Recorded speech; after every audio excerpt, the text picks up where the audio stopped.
Je voudrais lire avec vous un texte dans Ephésiens 3, du verset 14 à Ephésiens 4 jusqu'au verset 16. Bon. Ah. En fait, l'apôtre Paul vient de donner toute une compréhension théologique. Nous sommes assis dans les lieux célestes, ressuscités ensemble, etc. La déployant en Christ, en le ressuscitant des morts, le faisant asseoir à la droite de Dieu. Donc il y a toute une théologie. Et on va voir que c'est ce qu'on va appeler la perfection positionnelle. C'est-à-dire qu'on a une position en Christ qui est parfaite. Et à ça, vous n'avez pas besoin d'ajouter quelque chose, vous n'avez qu'à le vivre. Et alors Paul écrit ça, c'est pas grave si vous êtes sauvés, etc. Alors il va continuer. Et il va commencer à prier parce que, en général, Paul, il a une introduction, une doxologie, il glorifie Dieu, il remercie Dieu. Ensuite, il a une partie théologique, il explique quelque chose, ce qu'il vient de faire. Après, il a une application pratique, c'est ce qu'il va faire là, justement. Au chapitre 14, je vous encourage donc, moi le prisonnier dans le Seigneur, à marcher d'une manière digne de la vocation, etc., qui vous a été adressée. C'est un truc pour nous, on va le lire. Donc, vous verrez que l'apôtre Paul fait ça. Alors, il commence par prier. Il y a beaucoup de prières. On appelle ça les prières apostoliques. Donc, c'est affiché là derrière moi. À cause de cela, on va prendre le temps de lire le texte parce que ça parle de vous. Avant, ça parlait de ceux qui étaient sur les estrades. Mais comme le ministère est descendu sur vous, ça parle de vous.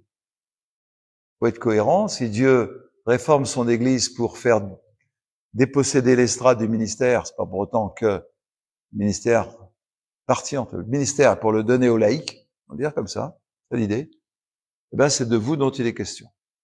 Et vous ne pouvez pas échapper à ce texte et aux implications, aux conséquences. C'est pourquoi à Théophile, on a reçu ça particulièrement, d'autres l'ont moins reçu que nous, mais c'est vous qui êtes là. Donc, vous êtes au bénéfice de la prière de Paul. Je fléchis les genoux devant le Père, de qui toutes les familles dans les cieux et sur la terre tirent son nom, afin qu'il vous donne, selon la richesse de sa gloire, d'être puissamment fortifié par son esprit dans l'homme intérieur, en sorte que Christ habite dans vos cœurs par la foi, étant enraciné et fondé dans l'amour, pour que vous puissiez comprendre avec tous les saints quelle est la largeur, la longueur, la profondeur, la hauteur, et connaître l'amour de Christ qui surpasse toute connaissance, toute intelligence, en sorte que vous soyez remplis jusqu'à toute la plénitude de Dieu, de son esprit. Or, à celui qui peut faire par la puissance qui agit en nous infiniment au-delà de ce que nous demandons, pensons. Le truc, tu peux penser un truc, Dieu, il va plus loin que ça. J'espère que vous allez avoir un projet large ce matin. J'espère que vous allez, avec votre imagination, c'est ce qu'on vient de dire, vous allez voir large et demander à Dieu large. Les Corses, je leur dis, voyez large. Mais comme ils sont dans une île, ils ont une pensée étroite. C'est pas de leur faute, ça s'appelle l'insularité. Les Parisiens, c'est la même chose, ils se croient les rois du monde. À Lyon, ils pensent qu'à manger des saucisses. À Montbéliard, vous savez quoi? Ils se disent, mais nous, on est une église qui a 400 ans, 500 ans. Qu'est-ce que tu vas m'apprendre? L'orgueil de la religion. Il faut que Zacharie vienne et finisse le sacrifice, le temple, tout ça. Il faut que ça s'arrête. Il faut que quelque chose de neuf vienne. En tous les cas, chez nous, il y a les Huguenots. C'est encore pire, j'en parle pas. J'ai honte, je me mets sous la table quand je parle de ça, moi. Bon, il y a les... bon, ça va, on essaie d'avancer. À lui soit la gloire dans l'Église, et oui, par ailleurs, et en Jésus-Christ, dans toutes les générations, siècles des siècles. Je vous exhorte donc, je vous encourage, moi le prisonnier dans le Seigneur. Donc, je voudrais que vous lisiez ces textes en vous disant, c'est pas pour le pasteur. C'est pas pour l'homme de Dieu, c'est pas chez vous la femme de Dieu, je sais pas comment vous l'appelez, peu importe, toujours pareil. C'est pour vous. Seigneur, je Je te prie qu'ils l'intègrent pour eux. Marchez d'une manière digne de la vocation qui vous a été adressée. On va voir. En toute humilité, douceur, je vais parler de ça tout à l'heure, avec patience, vous supportant les uns les autres, avec amour, vous efforçant de conserver, pas créer, conserver l'unité de l'esprit par le lien de la paix. Il y a un seul corps, un seul esprit, comme vous avez été aussi appelés à une seule espérance par votre vocation. Il y a un seul Seigneur, une seule foi, une seule baptême, un seul Dieu et Père de tous, qui est au-dessus de tous, et parmi tous, et en tous, et partout. Mais à chacun de nous, et là ça commence à nous intéresser, c'est pas seulement Isabelle, c'est pas seulement Serge, c'est pas seulement Élie, c'est chacun. Vous voyez, Paul, il commence à mettre le focus un peu sur chacun. C'est pas seulement celui qui est, ou celle qui est sur l'estrade. Je vous ai toujours dit, la différence entre vous et moi, c'est le micro. Par ça, il n'y a pas de différence. On est tous pareils, on a la même barque, comme Bérénice, non. Véronique nous a dit hier. Mais à chacun de nous, la grâce a été donnée selon la mesure, le métron, du don de Christ. On a tous le même métron. Et c'est pourquoi il est dit, étant monté dans les hauteurs, il a emmené des captifs et il a fait des dons aux hommes, des dons d'hommes. Or, que signifie il est monté, c'est pas de Jésus, sinon qu'il est d'abord descendu, l'incarnation, il est descendu, il est remonté dans les régions inférieures de la terre. Celui qui est descendu, c'est le même qui est monté au-dessus de tous les cieux, afin de remplir toutes choses. C'est là où on est assis, et c'est là que Jésus, vous vous rappelez? Et c'est là où nous sommes assis maintenant. En fait, la réforme de l'Église a été une réforme qui a commencé à faire comprendre à l'Église qu'elle était dans les lieux célestes. Quand je suis allé à Pensacola, il y a 30 ans, au moins, 35 ans, le pasteur Pensacola avait dit quand le ciel est d'airain. Et à l'époque, on pensait qu'il y a entre Dieu et nous, il y avait un mur de bronze, d'airain, de fer, etc. Et il fallait faire des percées spirituelles pour toucher Dieu. Et si tu priais assez, si tu jeûnais assez, etc., c'est comme ça, on disait, eh ben, tu arrives à percer ce truc et Dieu va t'écouter.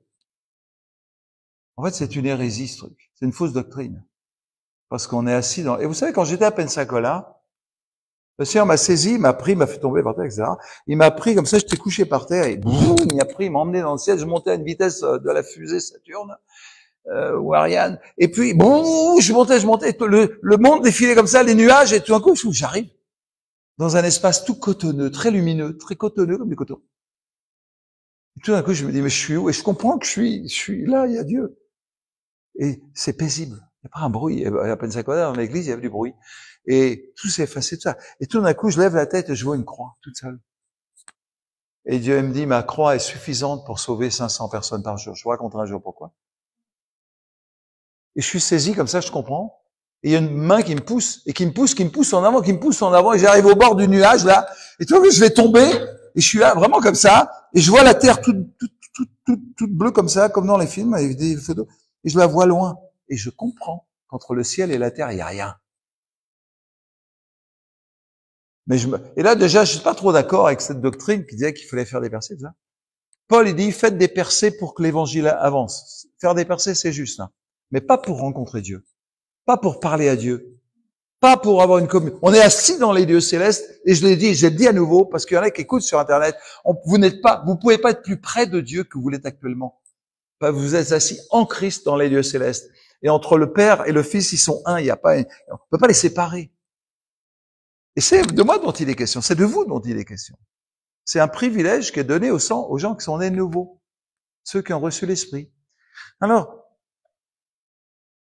verset 9. Que signifie il est monté sinon qu'il est... Pardonnez-moi, on l'a déjà lu. Verset 11. Et il a donné justement les dons. Il a donné les uns comme apôtres, les autres comme prophètes, les autres comme évangélistes, les autres comme apôtres, comme pasteurs, pardonnez-moi, et docteurs. Au fond, chacun est assis dans les lieux célestes. Chacun a reçu une part du don de Christ. Donc, il y en a qui sont apôtres, d'autres prophètes, etc. Et pas au même métron. C'est pourquoi on a fait des équipes apostoliques. Et ces équipes apostoliques, vous allez les reproduire chez vous. On les vit en centre apostolique, et ça va être plus intense, ça. Et le Seigneur nous a dit, voilà, je vous donne un travail pour 2 ans. Il y a 2 ans, il nous avait dit, faites des centres apostoliques. On l'a fait. Il y a 1 an, il nous a dit, faites des EMC, École de ministère pour Christ. On l'a fait. Il nous a dit cette année, travaillez la guérison, je vais vous donner un ministère, un don de guérison très fort pour que votre capacité, votre spécificité soit reconnue à cause des guérisons. Je vais le dire autrement. Comment être entendu par des sourds? Par la guérison. Et Dieu va donner à Théophile, il commence, une autorité dans la guérison telle que les gens sont obligés d'entendre notre message. C'est pas de l'orgueil, parce que Dieu nous a dit ce matin, attention, je vous donne tout ça. Il y en a un qui lève la tête, je lui coupe. Il y en a un qui murmure, je le vire. Il y en a un qui veut s'élever, je le ferai descendre, je nivellerai. Les hauteurs, en bas. Ceux qui sont bas, ils sont nuls, ils sont rien, pas l'impression que, on va les relever. Je veux pas avoir une tête dépassée. Donc Dieu nous a dit, je m'engage à donner dans Théophile et d'autres choses. Pas que la guérison. Là, c'est parce qu'il y a beaucoup de malades. Mais vient un temps, il y aura plus de malades. Il y aura soit des morts, soit des malades. Soit des bien portants. Morts, ils sont au ciel. Ils ont plus besoin de compris pour eux. Enfin, nous, on n'est pas catholiques romains, mais, vous allez remplir vos centres apostoliques par la guérison. Par votre humilité. Il y a un prophète qui est venu chez nous, à Théophile, à Montbéliard. Il a dit, je vais vous donner un verset qui me vient pour vous définir. L'amour. La vérité dans l'amour. La vérité. Vous savez comment je suis. Vous connaissez mes points forts, mes points faibles. Vous savez combien c'est difficile. Vous savez que j'ai dormi 3 heures cette nuit et que je préfère en dormir 8. Vous savez que tout ça, je l'ai fait pour vous. Vous savez que c'est un modèle pour vous. Vous savez tout ça. Et moi, je connais plein de choses sur vous. La vérité. On est en vérité. Et on se dit pas, on s'encourage dans la piété. On s'encourage à vivre selon ce qu'on est. On va parler maintenant. Je vais en parler. Vous n'avez pas peur. La perfection dans la stature.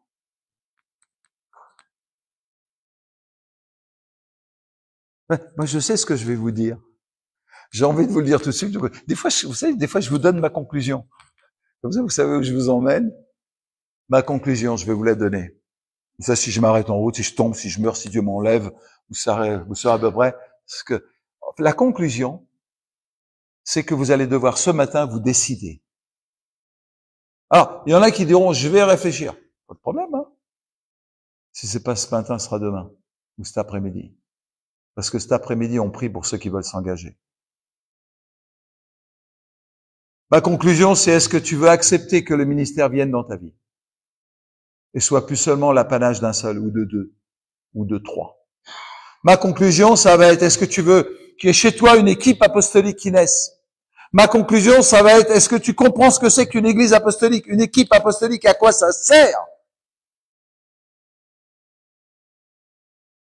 Et ma conclusion, ça va être, est-ce que tu veux t'engager dans ce chemin du perfectionnement des saints? Ma conclusion, ça va être, est-ce que tu veux t'engager dans ce chemin-là? Il y en a même qui font des trous chez eux. C'est des taupes. Ils font des trous pour bâtir un bâtiment pour qu'on se réunisse dedans. Pascal avait eu cette vision il y a des années. Il avait dit à Montbéliard, il y aura un bâtiment en dur pour que ce soit un centre de formation et d'identité théophile. C'est eux qui le font. Pascal, il est content parce qu'il me dit toujours, je suis pas très prophète. En l'occurrence, c'est très fort, hein. Bon, d'autres l'avaient dit, hein, quand même. Parce que Pascal, il aime bien monter et redescendre tout de suite. Hein. Je l'aide comme ça. Bref, j'ai un projet. Mon projet, c'est que vous compreniez à quoi vous servez dans cette réforme. Mon projet, c'est que vous arrêtiez de vous regarder le nombril en pensant, vous, on n'a plus le temps. Déjà, la cognée est mise à la souche de l'arbre. Déjà, il y a un projet. On va faire venir le Christ. On va le toucher. Jean dira, nous l'avons touché. Et puis, les, je sais pas comment on les appelle, ils ont pris le corps de Jésus quand ils l'ont descendu de la croix. Moi, j'ai passé 1 an sur ce mot, sur ce verset. 1 an, croyez-le ou pas, c'est vrai. J'ai pas lu autre chose. Si, mais ma tête, j'avais que ça, le corps. Toucher Jésus. Faire la fête avec lui. Regarde ce que Dieu a fait. J'aime ça, moi. J'aime ça. Je vous emmène là. Je vous emmène là où je vis. Et Théophile, c'est vous? Parce que vous allez comprendre que ce que Dieu me donne, il vous le donne. Et vous n'avez pas moins que moi. Pas moins. La même chose. On est pareil. C'est la seule différence, c'est que j'ai le micro. Mais demain, c'est vous, chez vous, qui allez avoir le micro. C'est vous que les gens vont regarder, Jean-Pierre. C'est toi. Et arrêtez de murmurer, hein, contre votre voisin. On fait plus ça, Dac. On veut pas perdre le niveau d'onction. Vous savez, l'onction, je vous dis toujours, on reprend là où on s'est arrêté.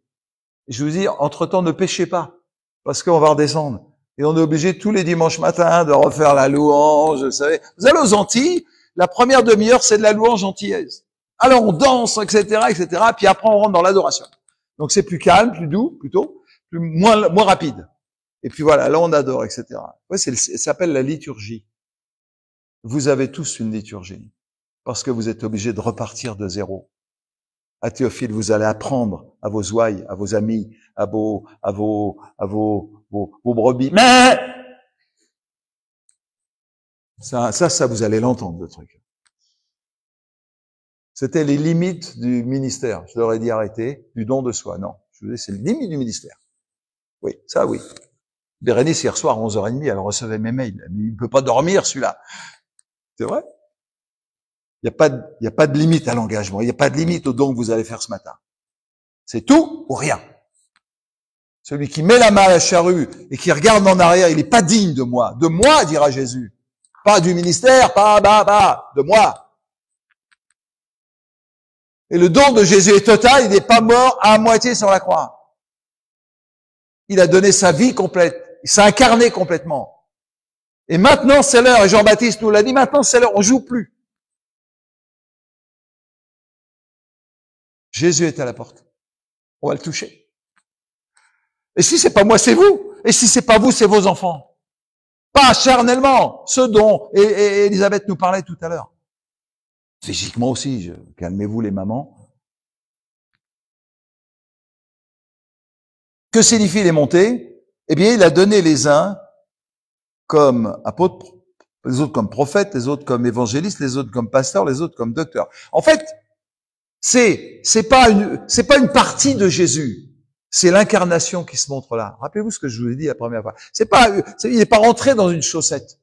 C'est la nature divine et la nature humaine qui se sont reliées, unies d'une manière éternelle et indissociable à partir de maintenant dans la personne même de Jésus. Et ce Jésus-là, il a réconcilié l'humanité, il a redémarré une création. Et cette création, eh bien, elle est la démonstration de qui il est. Et il est, lui, l'apôtre. Il est, lui, l'évangéliste. Je vous l'ai dit 100 fois, jusqu'à ce que vous le disiez à ceux qui sont autour de vous. Arrêtez de vous dire, je suis évangéliste. Dites, je suis chrétien, je porte le Christ. Il est tout en moi. Et le Christ veut vivre en vous, comme il veut, dans une grande largesse. Paul le dira, connaître la hauteur, la largeur, la longueur, comment par les ministères. Et justement, il suit le texte en disant, mais à chacun de vous, c'est donné. Et au fond, par vous, personnellement. Et c'est là où on va intervenir. Et en équipe. Vous allez montrer qui est le Christ. Et surtout, vous allez permettre, écoute ça, au Christ de vivre en vous. Non, c'est le pasteur qui est sur l'estrade. Moi, j'ai un ami, un pasteur, il dit maintenant je suis apôtre. Je crois que ça peut être vrai. Je pense que la grâce apostolique est en train de se déverser, et puis il y a pas mal de pasteurs qui vont se dire, bah moi je suis pas tellement pasteur, je suis plutôt apôtre. Très bien. Alors, et il me dit, voilà, pour moi l'apostolat, je disais, il me dit c'est la transmission. Qui a parlé de ça tout à l'heure, c'est Estelle. L'apôtre Estelle. Quand elle va en Afrique, on dit l'apôtre Estelle. Quand on va en Afrique, on dit de Cathy la très sainte mère Cathy. C'est pour ça on va retourner en Afrique, ça fasse un peu de bien à son ego. Et comment t'appelles, toi, Béré? En Afrique. Prophétesse. Ouais, c'est la très sainte mère, etc. En fait, c'est quoi l'équipe apostolique? Écoutez-moi, on va avancer. Je sais pas où j'étais, j'avance. Pour le perfectionnement des saints en vue de l'œuvre du ministère et de l'édification du corps de Christ, jusqu'à ce que nous soyons tous parvenus à l'unité de la foi, à la connaissance du Fils de Dieu, à l'état d'homme fait à la mesure de la statue parfaite de Christ. Au fond, Paul, il va finir là-dessus. Il nous dit, le perfectionnement des saints, c'est pour la perfection. Il dit deux choses. Premièrement, vous êtes déjà parfait en vous-même. Il y a un problème?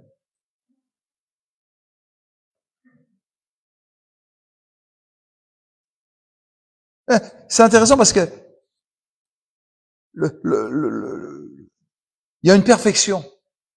Et ça veut dire quoi? Ça veut dire que vous allez apporter à ceux qui vont venir, ça je l'ai déjà dit, mais je vais le dire à nouveau, puis après je vais vous dire autre chose. C'est ce que Dieu va faire dans les 2 années à venir. Si vous n'êtes pas une tête de mule, si vous êtes prêt à tout sacrifier, voilà ce que Dieu va faire avec nous, parce qu'il va le faire avec Théophile. Si vous êtes avec nous, il le fera avec vous. Si vous êtes ailleurs, vous verrez bien ce que Dieu a fait. En tous les cas, Théophile, il va faire ça. Dieu va créer des équipes comme vous avez vécu là. Apôtres, prophètes, évangélistes, pasteurs, enseignants. En fait, à Antioche, il y avait une équipe apostolique et il n'y avait que des docteurs et des prophètes. L'apôtre viendra après. Faites avec les moyens du bord. Si, autour de vous, il y a 2 prophètes, un pasteur et puis 3 apôtres, ça va bien. Ça marche comme ça. Si chez vous, vous êtes 3 autour de la table à prier tous les vendredis soirs, c'est l'équipe apostolique. Il faut que vous ayez la mentalité apostolique. C'est-à-dire de perfectionner ceux qui sont autour de vous, de libérer chez ceux qui sont autour de vous la personne du Christ. Pourquoi on fait les EMC? Parce qu'au moment où Dieu vous donne comme apôtre, si tu sais ce que c'est qu'un apôtre, tu vas reconnaître le Christ en toi. Tu vas dire, tiens, oh ouais, c'est toi l'apôtre qui vit en moi. Alors je vais agir comme un apôtre. Tout d'un coup, si tu sais ce que c'est qu'un évangéliste, quand Dieu va te donner comme évangéliste, tu vas vivre comme un évangéliste. Tu auras des repères. Et puis tu sauras non seulement comment ça pense, comment ça vit, mais aussi quels sont les dons qui accompagnent l'évangéliste. Ça veut dire que tout d'un coup, on va faire grandir ta foi. Et quand Dieu te donnera comme évangéliste, tu sauras que l'évangéliste manifeste des dons particuliers, la parole de connaissance, des révélations, des dons de puissance, la guérison. Et quand Dieu te donnera comme évangéliste, tu auras ta voisine et tu sentiras que tu n'es pas sur une estrade avec un micro, mais tu lui parles comme une évangéliste. Dieu Christ vit en toi comme évangéliste. Tu diras, mais t'es pas malade? Ah, j'ai un peu mal au dos. Au bras, c'est mieux. On est plus fort dans le bras. Mal au bras, ouf. Ou à la jambe, je sais pas. Mais, et tu diras, mais au fond, je suis donné comme évangéliste, je sais que le don de guérison, ça va, et je sais que j'appartiens à Théophile et que Dieu nous a donné un droit pour la guérison des bras, et tout d'un coup, ta foi va grandir et tu vas prier, tu vas rajouter bras guéris le 23/12 de 2030 et à 16h dans la liste. Et toute la foi de Théophile va grandir. Vous comprenez comment ça marche? Pas très compliqué, hein. Moi, j'aimerais bien qu'on ait la même chose pour les autres ministères, mais bon. C'est déjà compliqué de leur faire quelque chose.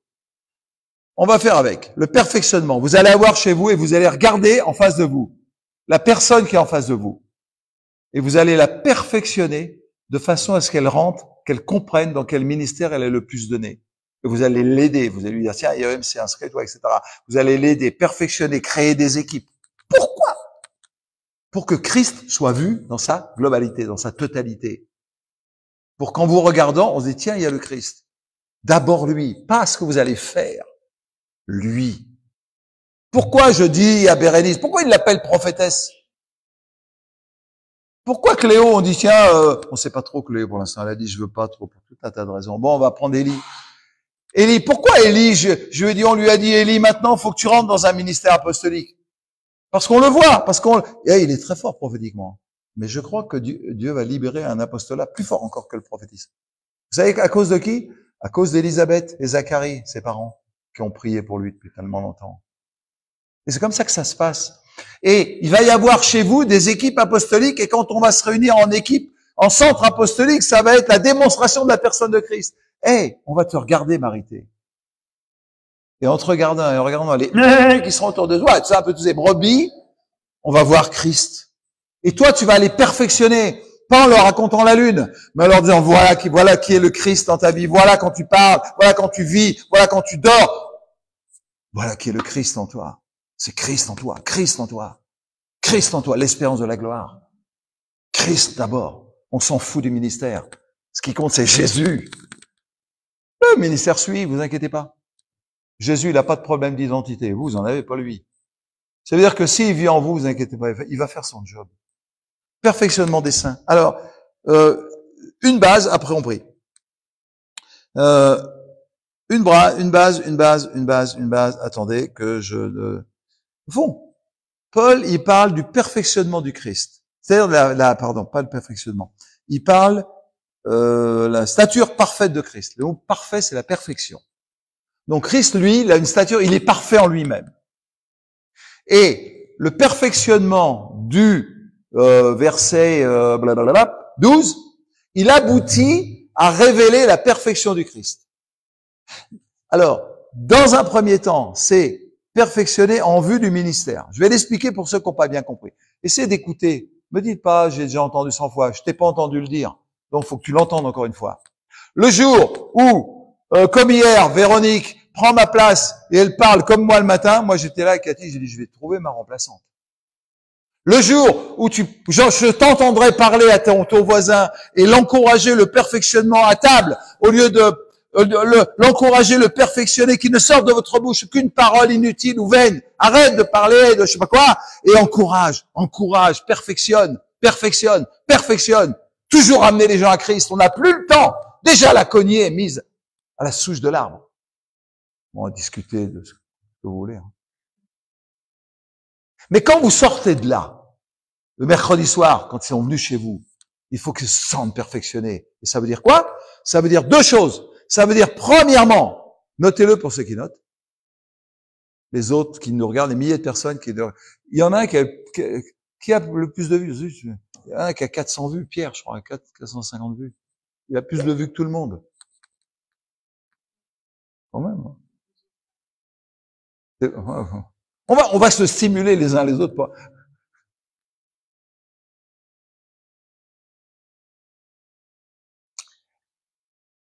Ok, le but, c'est que vous exerciez le ministère de Christ. J'ai pas mon truc là pour faire les dessins. T'as froid, je prends. Oui, c'est la seule à avoir froid ici. Une Corse. Voilà. Bon, ok, écoutez. Christ exerce son ministère. Vous êtes d'accord? Ce qu'il faisait quand il était sur la terre, il continue de le faire par l'Église. On l'a vu le premier jour. Très bien, c'est simple. Ça veut dire que, jusqu'à présent, on a cru que c'était le pasteur, ou qui vous voulez, sur l'estrade qui faisait le ministère. Aujourd'hui, Dieu dit, non, c'est tout le monde.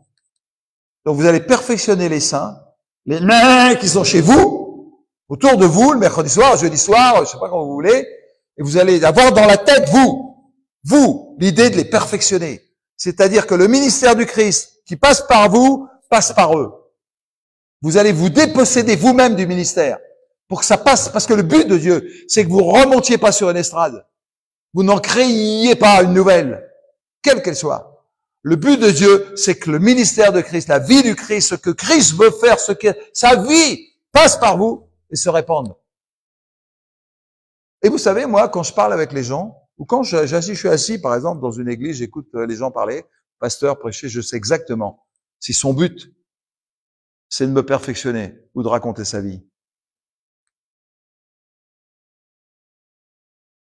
Bon, des fois, sa vie est intéressante, hein. Mais ça va pas perfectionner quoi que ce soit dans ma vie. Hein. Donc, premièrement, le ministère, la vie du Christ, ce qu'il veut faire sur la terre, c'est moi qui le fais, c'est vous, tous. Et au travers vous, tous ceux qui vont vous entourer. Je veux que vous ayez ça dans la tête. Et arrêtez de me dire, la réunion de maison, c'est ci, c'est ça. Non, le but, c'est ça. Cherche pas autre chose. Le Christ qui vit en moi, qui fait que j'ouvre ma maison et que je perfectionne je prends du temps avec les gens, c'est pas que le mercredi soir, hein. C'est ta vie qui est mangée après, hein. Les brebis, elles te mangent tous les jours. Elles mangent tous les jours. Elles ont soif tous les jours. Tous les jours, elles se blessent, ces andouilles. Et plus tu vas donner ta vie, plus tu vas t'apercevoir que Jésus vit en toi. Et tu vas t'apercevoir que le ministère de Christ, le ministère, c'est la vie du Christ.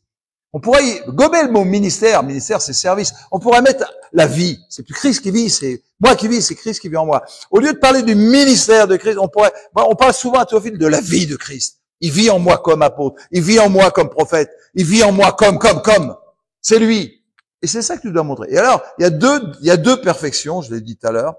Il y a une perfection, ce qu'on appelle, qui est liée à la position qu'on a en Christ. C'est ce que Paul a dit juste avant. Vous êtes assis dans les lieux célestes. Vous êtes parfait. Vous êtes juste. Vous êtes saint. Pas d'autre pour en rajouter. Hein. Pur. Ouais, merci. Parfait. Arrêtez de dire on n'est pas parfait, etc. Arrêtez ça m'énerve. Vous n'imaginez pas à quel point ça m'énerve. Paul dira, vous qui êtes parfaits, marchez vers la perfection. Le point de départ de Paul, c'est je suis parfait. Le point de départ de Paul pour vous, c'est je suis parfait. Le point de départ pour vous, les brebis, les bergers, les apôtres, les prophètes, de ceux qui vont venir chez vous, l'équipe apostolique qui vous allez former et qui va se former avec vous, votre but, c'est de dire aux gens et de les voir comme des gens parfaits. Arrêtez de voir les faiblesses des gens. Moi, Dieu m'a appris à plus regarder les faiblesses des gens. Et dans les églises, ceux qui sont un peu rejetés comme ça. Moi, je me dis, mon gars, continue à t'enorgueillir de ce que tu crois que t'es. Mais Dieu se glorifie dans les petits. On l'a vu. Le soin que... Plus t'es petit, mieux c'est. Parce que chaque fois que t'es petit, Dieu est grand. On l'a vu. Là, il faut l'intégrer. Il faut que ce soit un leitmotiv dans votre tête. Je vous ai dit souvent, on est blessé par les voisins. Donc quelqu'un me fait une réflexion, il fait pas exprès évidemment, les gens sont gentils. Mais alors on fait une réflexion et on blesse quelqu'un. Et vous êtes blessé. Soit vous vous sentez blessé, soit vous êtes blessé, on parlera de ça un autre jour. Mais vous êtes blessé. Et je vous dis, utilisez cette blessure, au lieu de murmurer, je sais pas quoi, utilisez cette blessure, posez votre téléphone pour vérifier que Dieu vous aime. En fait, les blessures qu'on se fait les uns aux autres, on doit se demander pardon, mais les blessures qu'on se fait ou que le monde nous fait, etc., votre mère, votre père, je sais pas quoi, c'est des moyens, des outils, des circonstances que Dieu nous donne pour vérifier justement qu'on est aimé de lui, qu'on n'est pas rejeté, etc. Et quand vous êtes à table et qu'il n'y a personne qui s'assied à côté de vous, personne qui vous parle, parce que vous êtes des hommes et des femmes humains, non, eh bien vous vous sentez isolé, vous vous sentez rejeté, vous vous sentez mis à part, vous vous sentez pas à la hauteur, vous sentez moi on m'aime pas. On est tous comme ça. C'est pour ça, moi je vais de table en table. Au moins, j'ai pas le temps de me sentir rejeté, parce que c'est moi qui vais au-devant des gens. C'est pas pour ça. Je tiens pas en place, qu'est-ce que je vous dis. Mais vous utilisez ces moments de faiblesse, de souffrance, de peine, de sentiment de rejet, ou même vous êtes rejeté pour vérifier que vous êtes aimé, pour vérifier votre statut, votre position, la perfection dans laquelle vous êtes. Je ressens ça. Je suis pas un bout de bois, je ressens. C'est ce que vous allez en faire qui va déterminer qui vous êtes. Si vous vous sentez rejeté et au lieu d'en vouloir à Eliakim parce qu'il vous tourne le dos, il parle à son voisin et pas à vous, il m'aime pas, etc. Oh, il prend pas soin de moi. Oh, on me fait venir ici mais on met pas en pratique ce qu'on dit, etc. Et j'en passe. Utilisez ça justement pour vérifier. C'est Dieu qui veut ça dans votre vie, pour que vous approfondissiez votre position en lui. Je suis parfait, je suis juste, je suis saint. Donc tout ce que je ressens qui est pas en adéquation avec ça, ça doit être mis au carré. Il y a des gens qui disent l'alignement avec la parole de Dieu, c'est avec le fil à plomb, c'est une histoire, c'est peut-être les vieux chrétiens ont connu ça, le fil à plomb. Ça vient de là. En fait, c'est ça que vous devez apprendre à vos ouailles. C'est ça que vous devez leur apprendre jour par jour. Et tu vas, ça va être difficile. Mais t'es pur, t'es saint, t'es juste, etc. Ne cherche pas à l'être, tu l'es. Et quand tu as un élément, un événement dans ta vie qui te montre que ce qui touche ça, justement, qui semble grignoter ça, mais je suis pas pur, quand je regarde, etc., je suis pas pur. Quand j'ai des pensées qui sont pas justes, mon cœur est pas en paix, etc., ressaisis-toi! Ressaisis-toi! Et dire, utilise ces moments-là. Utilise ces moments. Ne cherche pas à éviter ça. Il y a que les morts qui ressentent pas ça. Tant que tu es vivant, tu ressentiras ça. Et moi je dis, vous savez, je me dis des fois, c'est bien, Philippe, tu ressens le rejet. C'est bien, t'es bien vivant. Maintenant, je sais que Dieu m'aime. Vous croyez que je ne fais pas ce que je vous dis? Vous croyez que je fais pas ça 15 fois par jour? C'est pas vrai. Au début, on le fait 15 fois par jour. Après 14. Et après 13. Et après, on le fait qu'une fois toutes les semaines. Le pire, c'est avec les gens qu'on aime et qui nous aiment. Parce que la moindre chose nous touche en profondeur. C'est ça le plus difficile. Mais arrêtez de vous plaindre. Arrêtez de murmurer. Asseyez-vous dans votre position en Christ. Ça s'appelle la perfection positionnelle. C'est donné par grâce dès la conversion. Quand vous êtes converti, c'est donné. C'est un don de Dieu. Vivez avec ça. Ça vous définit. Et on va voir un peu ce que ça veut dire les ministères. Et puis, il y a ce qu'on appelle une perfection progressive. C'est ce que dit Paul. Certains appellent la sanctification. On pourrait faire des nuances. Mais l'idée, c'est que Paul dit, vous êtes parfaits. Vous qui êtes parfaits, ouais, c'est dans les Éphésiens. Vous qui êtes parfaits, marchez dans la perfection. C'est-à-dire, vivez selon ce que vous êtes. C'est ça que ça veut dire. Et en tant que responsable du centre, de l'équipe apostolique qui va se réunir chez vous, vous devez d'abord vivre ça, premièrement. Et deuxièmement, apprendre ça à vos... Mais ils ont besoin d'entendre ça, les petites brebis. Ils le savent pas. Et ils vont vous regarder. Ils vont vous gratter un peu les pieds pour voir si effectivement... Vous savez, le supplice de la terrible, c'est par exemple quand la chèvre vous lèche les pieds. Alors on met du sel sur vos pieds et la chèvre aime le sel, elle vous lèche comme ça. Le problème, c'est qu'elle a une langue râpeuse. Donc ça vous enlève la peau et puis le sel rentre dans votre chair, etc., etc. Les brebis, c'est exactement ça. Ouais, je laisse tomber l'heure. Je laisse tomber l'heure parce que je suis pas au quart de la moitié et puis on doit faire plein de trucs et puis tant pis. Après tout, on se revoit que l'année prochaine.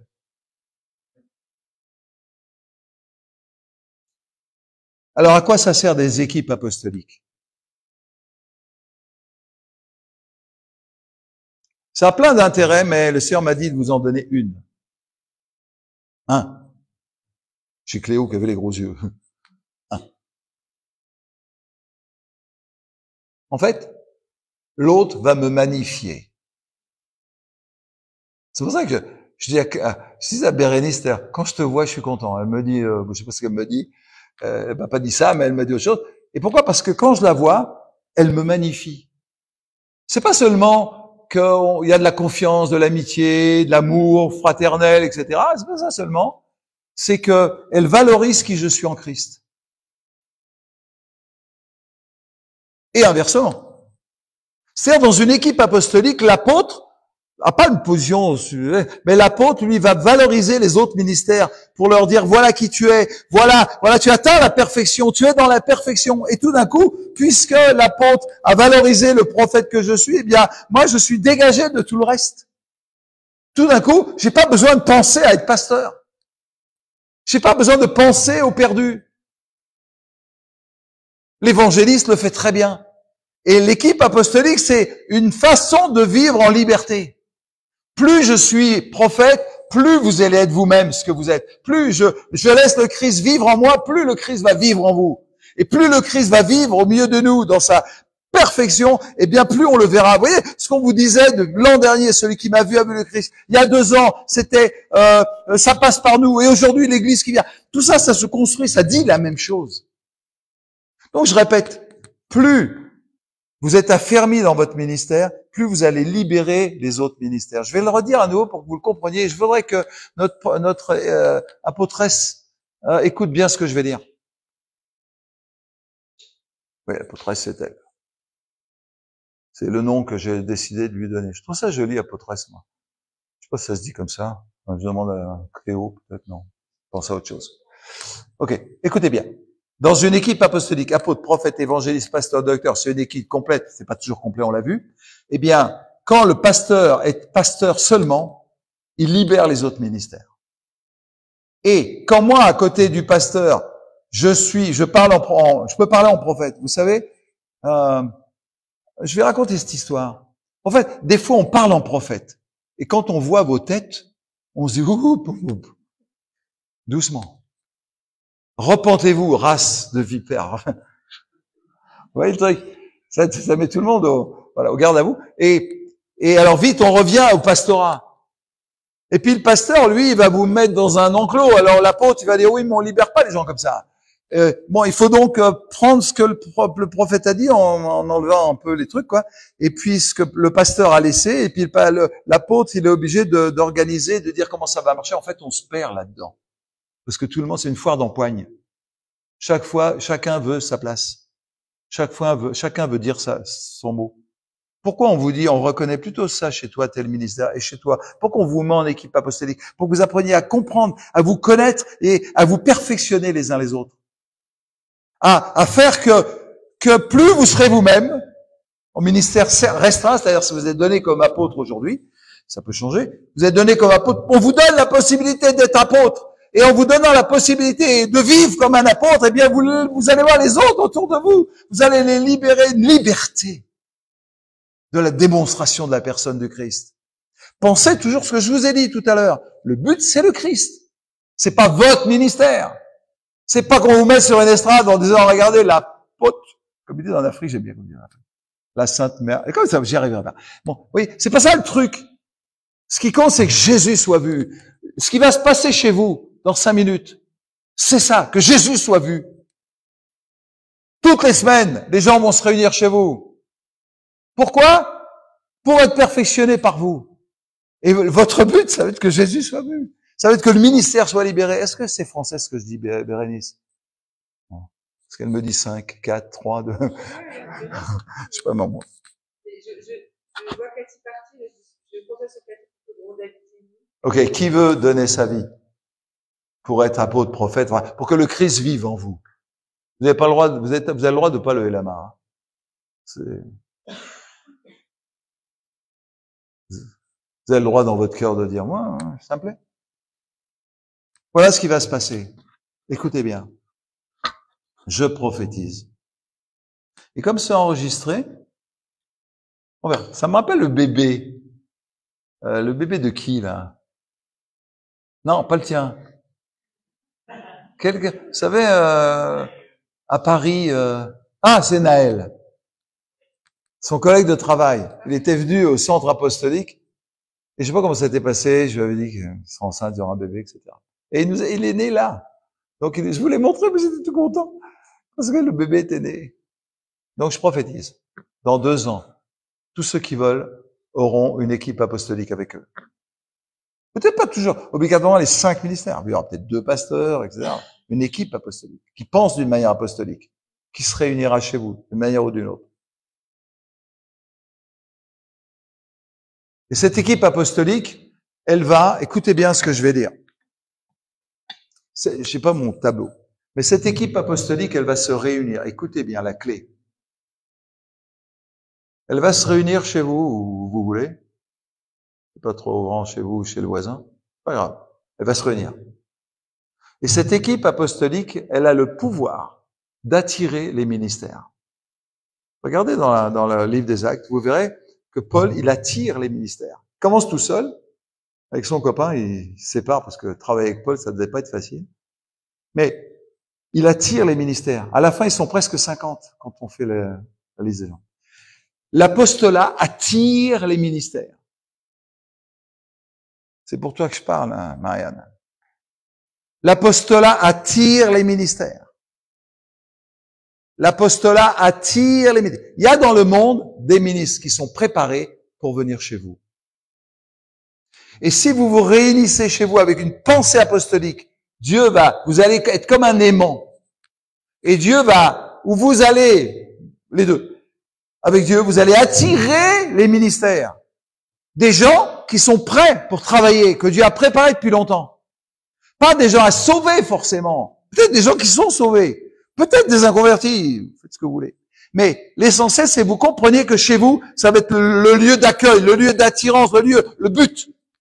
Et tous les gens dans la nature ou ailleurs qui sont préparés pour ça, Dieu va les envoyer chez vous. Vous allez, à cause de votre pensée apostolique, vous allez, même si c'est pas vous la pensée apostolique, la dimension apostolique, elle est en vous. Dieu va attirer avec vous, au travers vous. Vous savez, ça marche, ça vient de lui, ça passe par vous, ça va dans le monde. Et à cause de ce principe d'attirance, vous allez attirer, j'attirerai tous les hommes à moi. Ça passe par vous. Ça passe par vous. Et votre engagement va faire ce qui va se passer. C'est-à-dire que Dieu va vous utiliser pour attirer des ministères, les agréger autour de vous et remplir la France. Comme à l'époque de Jean-Baptiste où il y avait plein de communautés comme ça, du Resed. Et vous, ça va être la même chose. Chacun, ou 2 si vous êtes pas assez grand ou pas assez fort, je ne sais pas quoi, ou 3, peu importe, mettez-vous à 2, à 3. Dieu va, chez vous, implanter, ça y est, une équipe apostolique avec la pensée de l'Église, avec la pensée du corps de Christ, avec la pensée de l'incarnation. Dans 2 ans, on se retrouve ici. Je vous le dis, dans 2 ans, on se retrouve ici. Bon, si vous voulez pas, c'est pas grave. Dans 2 ans, peut-être que dans 2 ans, si vous voulez pas, vous serez comme vous êtes. Et c'est très bien, après tout, hein. Moi, je veux juste perdre un peu de ventre. J'espère que dans 2 ans, j'en aurai perdu. Vous voyez, chacun ses problèmes. Hein. Sauf si vous acceptez d'être le centre apostolique, le lieu apostolique où Dieu. Et qui va attirer en priorité? Alors c'est là que Marianne est contente. Dieu a dit à Théophile, je vais faire de Théophile un mouvement d'évangélisation puissant en France. Notez que depuis le début, hein, ceux qui me connaissent, depuis le début, Isabelle doit s'en souvenir, ou Estelle, on se connaît depuis 20 ans, mais depuis le début, je dis, si Théophile ne nous conduit pas à l'évangélisation, ça sert à rien. J'ai toujours dit ça, et je le pense. Parce que si ça ne nous conduit pas à faire l'œuvre de Jésus, le Père, il a envoyé le Fils pour que personne soit perdu. Donc, si on pense pas au perdu, on sert à rien. Donc Dieu nous a dit qu'il allait utiliser Théophile pour faire un grand mouvement d'évangélisation. Écoutez bien ce que je vais vous dire. Et il nous a dit par le principe apostolique, l'attirance apostolique, je vais faire venir chez vous des évangélistes. Et ces évangélistes vont produire un mouvement d'évangélisation. Et excusez-moi de vous le dire comme ça dépend de vous. Si vous, non, je pense que vous n'êtes pas comme ça. Comme vous ne pensez plus qu'à vous, comme vous avez renoncé à vous-même, comme vous avez compris où nous emmenaient des Zacharie et Élisabeth, comme vous avez compris, parce que vous êtes assis dans les lieux célestes, eh bien, on va vous aider, je vais vous aider. Tous ceux qui sont là vont vous aider. On va vous aider, on vous lâchera pas en cours de route. Les centres apostoliques, ça va être des endroits où vous allez justement apprendre ça et le reproduire chez vous. Et en le reproduisant chez vous, c'est mieux si à Bastia, il y a 10 mini-centres apostoliques, mais c'est des églises en fait. 10 petites églises apostoliques, c'est mieux que s'il n'y en a qu'une. Parce que en Corse, il y a peut-être 100 évangélistes. Où il est, mon copain, l'évangéliste corse? Lève la main, voilà. Il y en a peut-être 100 comme lui. Et il y en a qu'un à Théophile. C'est quoi ce truc? Devient apostolique. Pascal devient apostolique. Changez, Marie-Thérèse, devenez apostolique. Ne pensez pas église de maison, groupe de maison, réunion de maison. Pensez centre apostolique. Pensez église apostolique. L'église, c'est le rassemblement des croyants. Pensez, changez votre mentalité. Changez votre mentalité. L'enjeu est terrible. C'est que Dieu attend que vous commenciez à penser de manière et à vivre de manière apostolique. Ça va être un aimant. Et Dieu n'a pas prévu de nous envoyer beaucoup de pasteurs, beaucoup de prophètes. Il y en a pas mal des prophètes déjà. Mais beaucoup d'évangélistes. Parce que Dieu veut faire de Théophile, Dieu veut faire de nous, Théophile c'est nous, un puissant mouvement d'évangélisation. Afin que tous soient sauvés.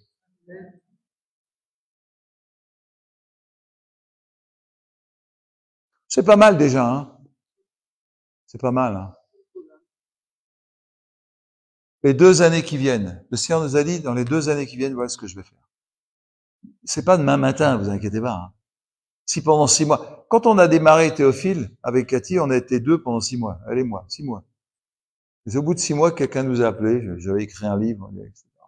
Même si pendant 6 mois, tu es tout seul le mercredi soir de 18 à 19 à prier pour bénir en disant Seigneur, etc. T'inquiète pas. Dans 2 ans, on se retrouve ici. On ne sera pas ici d'ailleurs, en l'occurrence, on sera dans un autre endroit, parce qu'on sera beaucoup plus nombreux. On se retrouve dans 2 ans. Et on aura plein de témoignages, pas seulement de guérison, plein de témoignages de conversion, des conversions, des nouvelles naissances, des belles conversions. Et quand vous dites ça, quand vous pensez ça, vous réjouissez le cœur du Père. Assez d'églises du dimanche matin. J'ai rien contre, mais c'est une réforme apostolique et prophétique. Vous n'êtes pas obligé de rentrer dedans. Vous n'êtes pas obligé. Une réforme, ça, mais tôt ou tard, vous y arriverez.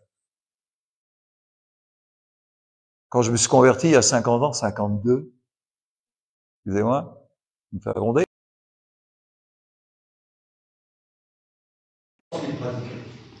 Il y avait 10% qui acceptaient. Aujourd'hui, en 50 ans, une génération, ça a changé. Ce que je vous dis là, dans une génération, tout le monde le dira.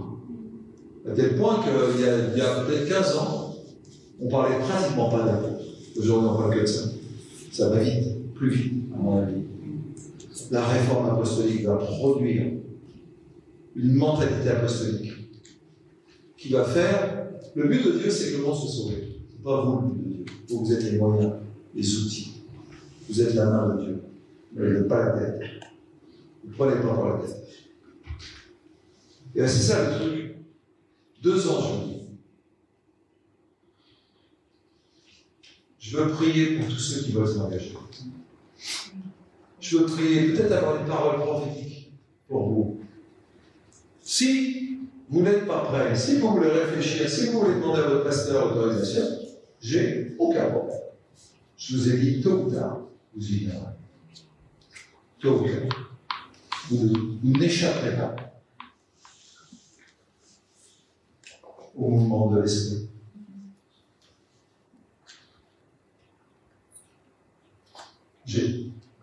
Physiquement, matériellement, je ne sais pas comment ça va se passer. Maintenant, on a quelque chose à faire et on va profiter justement de ce que